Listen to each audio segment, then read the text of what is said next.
ምርጦች ዛሬ በክፍል 6 ተመልሻለሁ። ቲዩማን በስልኩ ላይ ያለውን ቁጥር ደውሎ የአራስን ድምፅ ሲሰማ ወዲያውኑ ስልኩንም ይዘጋል። አራስ በወቅቱ በጣም ይናደዳል። ይህ የማይታወቅ ሰው እንደሚቀልድበትም ይሰማዋል። ቲዩማን ስልኩን መልሶ ቦታው ላይ ማስቀምጠው መጽሐፉንም ሲያስቀምጥ ሰዓት ይዘውና እዚህ ምን እያደረክ ነው? ቤቴ ውስጥ ምን ትፈልጋለህ? ብሎም ይጠይቋል። ቲዩማን በሩ ክፍት ስለነበረ እንደገባ ይነግረዋል። ሰዓት በጣም ተናደው ወሰንን አልፈሃል፣ ያልፍቃዴ ወደ ቤቴ ገብተሃልም ይለዋል። አባትን ደውዬ እንዲወስድና ስለ አንተም እንዲያስብ ማድረግ አለብኝልና ሀካን ጋርም ይደውላል። ሀካን ሲመጣ ልጁን እዚያ ሲያዩም ይገረማል። ሰራትም ልጁ እዚህ ምን እንደሚያደርግም ጠይቀውም ይለዋል። በዚህ ጊዜ ቲዩማንም ሰራትን እያየ አራስን ስለምትረዳውና ወንድሙን እንዲያገኝ በውሸት መስመር ስለምታናግረው ሁሉንም ነገር አውቄያለሁ ይለዋል። ሀካን ይህንን ሲሰማ ደንግጦ ልጁን እንዲሄድም ያዛል። ከዚያም ከሰራት ጋር ተነጋግረው ለምን አራስን ትረዳዋለህ ብሎም ይጠይቀዋል። ሰራትም አራስን ወንድሙን ለማግኘት ስለሚንገላታ ምስኪን ልጅ ስለሆነ እንዳዘነለትም ይነግረዋል። ሀካን ሰራት የአራስ እውነተኛ ወንድም ማን እንደሆነ እንደማያውቅ ሲረዳም ይረጋጋል። ከዚያም በህይወት መኖርም ከፈለገም ከአራስ ሙሉ በሙሉ እንዲርቅና ከስራ እንዲያባረውም ያስፈራረዋል። ሰራትም ይህንኑ ትዕዛዝም ይቀበላል። ሀካን ወደ ቤት ተመልሶ ልጁን በዱላ መምታት ይጀምራል። ሌላና ሸብናም እየሮጡ መጥተውም ልጁን እንዳይጎዳና እንዳያጣ ለማድረግም ጣልቃም ይገባሉ። ሌላ በአባቷ ድርጊት በጣም ተናዳው ወደ ወንድሟ ቲዩማን ትሄዳለች። ነገር ግን ቲዩማንም ከእሷ ጋር ለመነጋገር ፈቃደኛም አይሆንም። ለእሷ ከአራስ በስተቀር በዓለም ላይ ምንም ነገር እንደማይሰማትም ይነግራታል። ሌላ ወንድሟ እንደሆነና እንደምትወደው ትነግረውም ቲዩማን እሷን እንደሚጠላትና ከክፍሉ እንድትወጣም ይነግራትናም ትወጣለች። አራስ ወደ ሰራትም ሬስቶራንት ሄደው መጋዘን ውስጥም ተኝቶም ይቆያል። ሲነቃ ያ የማይታወቅ ሰውም የደወለለትን ነገርም ያስታውሳል። አራስም ውጭ ወጥቶም ሰራትን ሲያይ ሰራት እንደሚያምነውም አስመስሎም ያናግረዋል። አራስም ራሱን ለማረጋጋት ወደ መጸዳጃ ቤትም ይገባል። ያንን የማይታወቅ ሰው እንደገና ለመደወልም ይሞክራል። ነገር ግን ምንም ውጤትም አላገኝም። ስልኩ አሁንም ተዘግቷል። ከዚያ በኋላም አራስ ወደ ሬስቶራንቱም ይመለሳል። ሰራትንም ያገኘዋል። ሰራትም አንድ ብርጭቆ ሻይ ሰጥቶት የልቡን እንዲያጫውተውም ይጋብዟል። አራስ በህይወቱ የጠፋውን ሰው በመፈለጉ ምክንያት ከፍተኛ ጭንቀት ውስጥ እንዳለም ይነግረዋል። ሰራት መልሶ ቲዩማን የሚል ስምም ይጠቅሳል። አራስም ይገረማል። ሰራት ንግግሩን በመቀጠል ቲዩማን ወንድሙን እየፈለገም እንደሆነ እንደነገረውና ቲዩማንም በዚህ ጉዳይ ላይ ከፍተኛ ፍላጎት እንዳለውም ይነግረዋል። አራስም የሰራትን ንግግር በማረጋገጥ ወንድሙን መፈለጉ አሁን ለገጠመው ችግር ሁሉ ዋናው ምክንያት እንደሆነም ይናገራል። ንግግራቸውን እንደጨረሱ ወደ ስራው ይሄዳል። በዚህ ጊዜ ሀካን ይመጣና ሰራትም ከአራስ ጋር ያለውን ግንኙነት በአስቸኳይ እንዲያቋርጥም ከስራ እንዲያባረውና ወዳጅነታቸውም በዚህ እንዲጠናቀቅም ያስጠነቅቋል። በዴኒዝ ቤት ወንድሙ አሊ በጣም ደስ ብሎትም እናታቸውም ለእነሱ መልካም እንደሆነችና ምግብ እንደሰራችለትም ለዴኒዝም ይነግራታል። አብረውም እንዲበሉም ይጠይቃታል። ዴኒዝ በዚህ ለውጥም ትገረማለች። ወደ ኩሽናም ስትሄድ እናቷ በእርግጥም ቁርስ አዘጋጅታ ትጠብቃቸዋለች። አብረው እንዲበሉም ታስገድዳቸዋለች። ቁርስ ላይም እናቷ የአራስን ጉዳይም ታነሳለች። አሊን ስለረዳው ምስጋና ለማቅረብ አራስን ለምሳ እንዲጋብዙትም ትጠይቃለች። ነገር ግን ዴኒዝ አራስ ግብዣውን ሁልጊዜ እንደሚቀበልም ትነግራታለች። እናቷ ምግብ በሚበሉበት ወቅትም ሰበብ በመፍጠር የዴኒዝን ስልክም ትወስዳለች። ወደ ክፍሏ ገብታም የዴኒዝንና የአራስን ጽሑፎች መልእክት መፈተሽ ትጀምራለች። አራስ ስለ ወንድሙም የሚያወራበትን የድምፅ መልእክትም ትሰማለች። አራስም ያ የማይታወቅ ሰው እንደሚቀለድበት እንደሚያውቅ ነገር ግን ወንድሙ አሁንም በህይወት እንዳለና መፈለጉን እንደማያቆም ይናገራል። እናቷም ቦርሳ ውስጥም ያየችው ፎቶ የወንድሙ እንደሆነም ትረዳለች። መልእክቱንም ወደ ስልኳም ትልክና ስልኩን ዘግታ ለዴኒዝም ትመልሳለች። በትምህርት ቤቱ አራስም ዜና ሲፈልግ ዴኒዝም አጠገቡ ተቀምጣ ምን እያደረገ እንደሆነ ጠይቀዋለች። አራስ ወደ ጋዜጠኛውም የላከው ሰው ማንነት እንደደረሰበትና ወደ እውነታው እንደተቃረበም ይነግራታል። የዚያን ሰው ፎቶም ያሳያታል። ዴኒዝም የዚያ ሰው ፎቶም አራስ የሚሰራበት ቦታን ባለቤትም ሰራት እንደሆነም ትገነዘባለች። አራስም ተስማምቶም እውነታውንም እስኪያውቅ ድረስ እንደማያቆም ያረጋግጥላታል። ከዚያም ዴኒዝ እናቷ በቅርቡም ስለምታሳየው እንግዳ ባህሪም ትናገራለች። አራስም ይህ እናቷም ልትቀርባት እየሞከረች እንደሆነም ይነግራታል። በዚህ ቅጽበት ባሪሽ በጣም አምሮበት ወደ እነሱ መጥቶ ማውራት ይጀምራል። ባሪሽ የአንድ ፖሊስ መኮንን ልጅ እንደመሆኑ መጠን አራስን የሚያናግረውን ቁጥር ማንነት ለማወቅ እንደሚረዳውም ይነግረዋል። አራስና ዴኒዝም ይስማማሉ። ከዚያ በኋላም አራስም ሌላ ስታልፍ ማየትና ከትምህርት ቤቱም እንዳይዛወርም ስላደረገችውም ጣልቃ ገብነት ለማመስገንም ይከተላታል። እሷም መልካም ውለቷን መመለሷም እንደሆነና ከዛ ውጪ ምንም ነገር እንደሌለም ትነግረዋለች። አራስ እሷን ችላ ስላላትም ይቅርታም ይጠይቃታል። በአይምሮ ላይም ያለውን ጭንቀትና ሰራት ላይ ያለውን ጥርጣሬም ይገልጽላታል። ነገር ግን ሌላም እነዚህ ነገሮች እንደሚያበሳጯትና ስለ እነሱ ማውራት እንዲያቆም ጠይቀዋለች። በመቀጠልም አራስም ስለ ዝውውር ውሳኔም ከዲሲፕሊን ኮሚቴውና ከርዕሰ መምህሩ ጋርም ለመጋፈጥም ይሄዳል። ነገር ግን በውሳኔያቸው አይቃወምም። የሚያቀርበውም ጥያቄ ቢኖር ጓደኞቹም ጥፋትም ስለሌለባቸውም ከጉዳዩ ውጪም እንዲሆኑ ብቻ ነው። ከወጣ በኋላም አራስም ሲላና ጓደኞቿም የውጤትም ሰሌዳ ፊትም ያገኛቸዋል። ሲላም አራስ አንደኛ መውጣቱን ስትረዳ በከፍተኛ ቁጣም ትወጣለች። የውጤት ወረቀቱንም ትቀዳለች። ነገር ግን አራስ ግድም አይሰጠውም። ዴኒዝና ባሪሽ ሁኔታውን ለማጣራት ወደ እሱም ሲጠጉም ችግሩን እንደፈታውና ኮሚቴውም ጓደኞቹን ከማንኛውም ኃላፊነት ነፃ እንዲያደርጉ እንደጠየቀም ይነግራቸዋል። ጓደኞቹም ኃላፊነቱን ብቻውን በመውሰዱም ይበሳጫሉ። ነገር ግንም ለአራስም አስፈላጊ ነገርም እነሱ ደህና መሆናቸው ብቻ ነው። ይህ ዜና ወደ ሸብናም ይደርሳል። ርዕሰ መምህሩም አራስም አንደኛ በመውጣቱም ከትምህርት ቤትም ሊባረር እንዳልቻለ ለሸብናም ይነግራታል። በዚህ ጊዜ ሸብናም ደውላ የባህር አደጋውን የቪዲዮ ምስሎች እንዲያገኝላትም ጠይቀዋለች። እሱ ግን በጣም የተጨነቀም ይመስላል። እናም ምንም ቪዲዮ እንዳልተገኘም ይነግራታል። እሷም ስልኩን ትዘጋበታለች። በሌላ በኩል ኑራይም ለሀካን ደውላ ስለተፈጠረው ነገርም ትነግረዋለች። እናም ጣልቃ እንዲገባም ጠይቀዋለች። ከአራስና ከዴኒዝ ውይይትም ያገኘችውን የድምፅ ቅጅም ትልክለታለች። ሀካንም በንዴትም ስልኩንም ይዘጋበታል። ሰራትም ሀካንን ለመጋፈጥም ይመጣል። ሀካንም 5 ጥይት ያለበት ሽጉጥም እንዲይዝም ያስዋል። ሀካን ሶስቱን ኢላማ ከነካ ሁሉም ነገር ወደ ቀድሞ ሁኔታ እንደሚመለስ፣ ካልሆነ ግን ንብረቱንና ገንዘቡን እንደሚያጣም ይወራረድበታል። ሰራት መጀመሪያ ላይ ንብረቱን ይዞ መወራረድም ይቃወማል። ነገር ግን ማስፈራሪያም ሲደርስበት ለመስማማትም ይገደዳል። ሰራት መተኮስ ይጀምራል። የመጀመሪያውንም ይስታል፣ ሁለተኛውንና ሶስተኛውን ይመታቸዋል። ሰራት ውርርዱንም ይሸነፋል። ሀካንም ሰራት እንዲፈርምበት የንብረት ውርስ ሰነድም ያወጣል። ነገር ግን ሰራት በድንገት ቆም ብሎ ሌላ ሰነድም ያወጣል። እሱም የሀካን ንብረትና ኩባንያዎች በሁለቱም መካከል በእኩል እንዲከፈሉም የሚደነግግ ነበርም።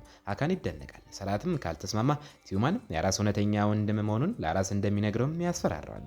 ሀካን ይህንን እውነትም ሰራት እንዴት እንዳወቀ በጥርጣሬም ሲጠይቀው ሰራት ሚስጥሩንም የገለጠችው ሚስቱ ሸብናን በቁጣ በነበረችበት ወቅት እንደሆነም ይጠረጥራል። ሰራትም የሀካንን ያለፈውን ወንጀል በማስታወስም ይወቅሷል። ሀካንም የአራስን እውነተኛ አባት እንደገደለ፣ ቤተሰቡን እንደበተነም፣ ቤት እንዳቃጠልና ህፃኑ ቲዩማንን እንደወሰድና እንደ ልጁ እንዳሳደገውም ይናገራል። ሰራትም ሀካንንም አስቸጋሪ ሁኔታ ውስጥም ይከተዋል። ቲዩማንም እያሳደገው ያለው ሰው የአባቱ ገዳይ እንደሆነ ቢረዳ ምን እንደሚፈጠር እንዲያስብም ያስጠነቅቋል። ሰራትም ከዚህ ንግግር በኋላ ሀካንን በድንጋጤና በንዴት ውስጥም ጥሎትም ይሄዳል። ወደ ትምህርት ቤት ስንመለስ መምህሩም አራስን ገብቶ አንደኛ ስለወጣም ያመሰግናል። ዴኒዝና ባሪሽ በደስታ ሲሞሉም ሲላ ግን በቁጣና በጥላቻ ውስጥ ሆና አራስ አጭበርብሯል በማለት ውጤቱ እንደገና እንዲታረም ጠይቃለች። መምህሩም ክርክሩን ለማብረድም ይስማማል። ነገር ግን ሲላም አሁንም የሚጎዱ ቃላትን በመወርወርም በክፍል ውስጥም ግጭትም ትፈጥራለች። ዴኒዝ ጣልቃ በመግባትም ሲላና ጓደኞቿን ትቆጣለች።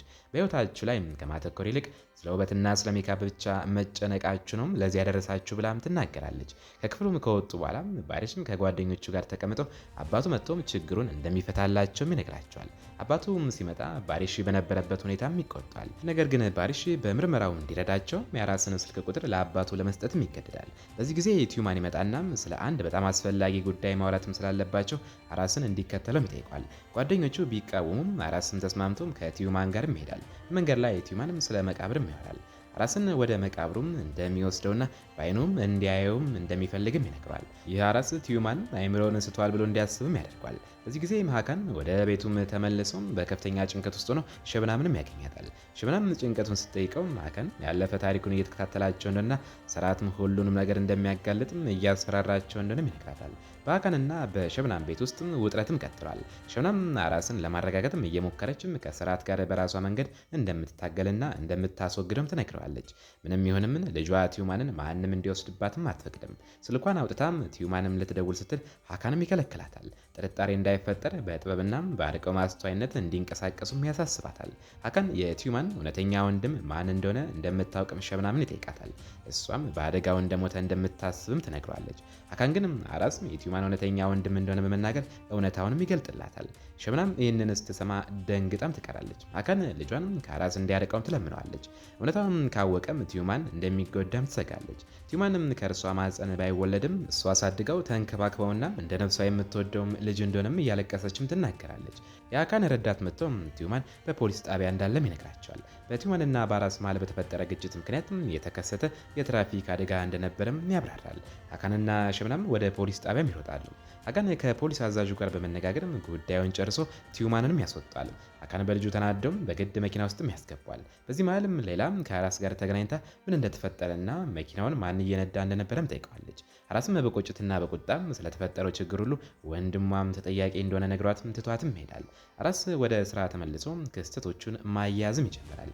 የሰራትን እውነተኛ ማንነትና ከማይታወቅ ሰው መኪና ጋር ተመሳሳይ ምልክት ያለው ቁልፍም ሰራት እጅ ማየቱም ያስታውሳል። አራስም አንድ ስህተት እንዳለ ተረድቶ እውነታውን በራሱ ለመፈለግም ይወስናል። በሌላ በኩል ቲዩማን ከእናቱም ከሸብናም ጋር ሆኖ በልጅነቱም የነበረውን አደጋም እያስታወሰ እንደሆነም ሲነግራት ሸብናም ሰራትን በቋሚነት ለማስወገድ ወሳኝ ቅድም ታወጣለች። ሸብናም ወደ ሰራት ቤትም ትሄዳለች። ሽጉጥ ይዛ ሰራትን ልተኩስበት ስትቃረብ ሀካን በድንገት ብቅ ብሎም ያስቆማታል። ሰራትም እንዳያቸው ወደ ጎንም ይጎትታታል። ሀካንም ቤተሰቡንም እንደሚጠብቅም ይነግራትና ያረጋጋታል። በዚህ መሃል ሌላ ወንድሟን ስትፈልግ በአጋጣሚ ከአራስ ጋርም ትገናኛለች። ሁለቱም ቲዩማንን ለመፈለግ አብረው ይሄዳሉ። መጨረሻም ወደ አንድ ባድማ ቦታም ይደርሳሉ። አራስ በሩን በጉልበትም ሰብሮ ይገባል። ሌላም ወደ ውስጥም ስትገባ ወንድሟ ቲዩማን በጣም ደንግጦ ብቻውን ተቀምጦም ታገኘዋለች። በልጅነቱ አባቱ ሲቆልፍበት የነበረውን ትዝታ በማስታወስም አይምሮ ላይ ከፍተኛ ጉዳትም ደርሶበታል። ቲዩማን አራስን ሲያዩ በጣም ይናደዳል። ጠላቱ ሊያድነው በመምጣቱም ይበሳጫል። ምንም ሳይናገር ታውን ለቆም ይሄዳል። ቲዩማን ወደ ወላጆቹ ወደ ሀካንና ሸብናምም ይሄዳል። እነርሱንም በአቋሙም ያስደነግጣቸዋል። ከእርሱ እንዲርቁም ይጠይቃቸዋል። አራስና ሌላም እንዳዳኑትም ይነግራቸዋል። ቲዩማን ወላጆቹም ለእነርሱ እውነተኛ ቤተሰብ እንዳልነበሩ፣ ሁልጊዜ ጨካኞች እንደነበሩና እንደሚጠላቸውም ይከሳቸዋል። ሌላ ለማረጋጋት ብትሞክርም እሷንም አራስንም እንዲሁም ራሱንም እንደሚጠላ በመግለጽም ይከለክላታል። ሌላ በከፍተኛ ሐዘን ቦታውንም ትለቃለች። ማግስቱም ጠዋት ቲዩማን እናቱን ሸብናም አጠገቡ እያለቀሰችም ያገኛታል። እናቱ እያጽናናችም እርሱም ብቻ እንደሚወዱት ሁሉም ነገርም ከፍቅርና ከጥበቃ የመጣ እንደሆነም ትነግረዋለች። ቲዩማን በንግግሯ ተነክተው ለተናገረው ነገርም ይጸጸታል። ከእንግዲህም ከእነርሱ ጎን እንደሚቆም ቃል ይገባላቸዋል። ሸብናም ልጆቿን ሸኝታ የሰራተኛዋን የመሬምን ልጅም ትጠራለች። ቲዩማንን በትምህርት ቤትም እንዲከታተልና የሚሆነውን ሁሉም እንዲነግራትም ታዘዋለች። አራስም ወደ ስራ ይሄዳል። ሰራት በጣም በቀዝቃዛ ስሜት ይቀበለዋል። ችግሮቹ እንደበዙበትና ከእንግዲህ አብረው መስራት እንደማይችሉም ይነግረዋል። የሳምንቱን ደሞዝም ከጉርሻ ጋር ሰጥቶም ያባርረዋል። አራስም ሳይቃወም ደሞዙን ወስዶ ይወጣል። ባሪሽና አራስ ወደ ሰራት ክፍል ዘልቀው ለመግባትም ይሳካላቸዋል። ባሪሽም የሰራት ኮምፒውተርን መፈተሽም ይጀምራል። ነገር ግን በውስጡም ያለው ቪዲዮ ምንም ጠቃሚ መረጃ እንደሌለውም ይገነዘባሉ። በድንገት የሰራትን ድምፅም ሲሰሙ ባሪሽ ጠረጴዛ ስርም ይደበቃል። አራስና ሌላ ደግሞ ከበሩ ጀርባም ይደበቃሉ። ሰራት ከመግባቱ በፊት አንዱ ሰራተኛ አስቸኳይ ችግር እንዳለ በመንገርም ይጠራዋል። ሰራት ክፍሉን ለቀው ስለወጣም አራስ ሌላና ባሪሽ ለማምለጥ እድልም ያገኛሉ። ሶስቱም ከክፍሉም ሲወጡም ሰራትም ያገኛቸዋል። እነዚህ ምን እንደሚያደርጉ በመገረም ይጠይቃቸዋል። ሌላም በብልሃትም የክፍሉ በርም ስለተበላሸ ልብሷ ተያይዞ አራስ ሊያግዛት እንደገባም ትነግረዋለች። ሰራት ውሸቱን ያምናል። ሌላንም ለቤተሰቦቿ ሰላምታ እንድታደርስለት ይነግራትና ይሄዳሉ። በኋላም አራስና ሌላም እርስ በርሳቸውም ላደረጉት ነገር ምስጋናም ይለዋወጣሉ። በትምህርት ቤት መጸዳጃ ቤት ውስጥ ሲላም ከአባቷ ጋር በስልክም እያወራችም ታለቅሳለች። ውጤቷ ደካማ እንደሆነና አባቷ ጋር ለመሄድ ውጤቷን ለማሻሻል እየጣረችም እንደሆነም ትነግረዋለች። ነገር ግን አባቷም ይጮህባትና ስልኩንም ይዘጋባታል። ዴኒዝም የሲላን ማልቀስ በመጸዳጃ ቤት ውስጥም ትሰማለች። እናም ለማጽናናትም ትወስናለች። ዴኒዝ አስቸጋሪ ሁኔታዎችንም ስለማለፍ የእናቷን መስዋዕትነት በመጥቀስና ተስፋ እንዳትቆርጥም የሚያበረታ ቃላትንም ትናገራለች። ሲላ ከመጸዳጃ ቤቱም ስትወጣም ዴኒዝም ያጽናናቻት ሰው ሲላ እንደሆነችም ትገረማለች። ነገር ግን ባደረገችው መልካም ነገርም አትጸጸትም። አራስ ከትምህርት ቤት ወጥቶ ሰራትን የሚረታበት ማስረጃ አግኝቻለሁ ብሎ ወደ ጓደኛው ሱቅም ይሄዳል። ነገር ግን በዚያ ቲዩማን ይጠብቀው ነበር። አራስ ሊያመልጥ ቢሞክርም የቲዩማን ጓደኞች ከበውትም ይዙታል። ትምህርት ቤት ውስጥም ትልቅ ጠብም ይነሳል። ተማሪዎች ለመመልከትም ይጎርፋሉ። ሌላና ጓደኞቿ ጠቡን ለማስቆም ቢሞክሩም ቲዩማን አራስንም ይመቷል። አራስ መጀመሪያ ላይ መከላከል ባይፈልግም በኋላ ግን ቲዩማንን የልጆችን ጨዋታ አቁም ብሎም ያስቆማል። መጨረሻም አራስ ሁኔታዎችን ማያያዝም ይጀምራል። በሰራት ላይም የነበረው ጥርጣሬም ይረጋገጣል። አራስና ጓደኛው ሰራትን አፍነው ወደ ጫካ የሚወስዱትና መቃብር ቆፍረውለትም የአራስን እውነተኛ ወንድም ማንነት እንዲናገርም ያስፈራሩታል። ውድ ቤተሰቦቼ ክፍል 6 ምን ይመስላል? በቀጣይ ክፍል 7 እንዲቀጥል ከፈለጋችሁ ኮመንት ላይ አሳውቁኝ።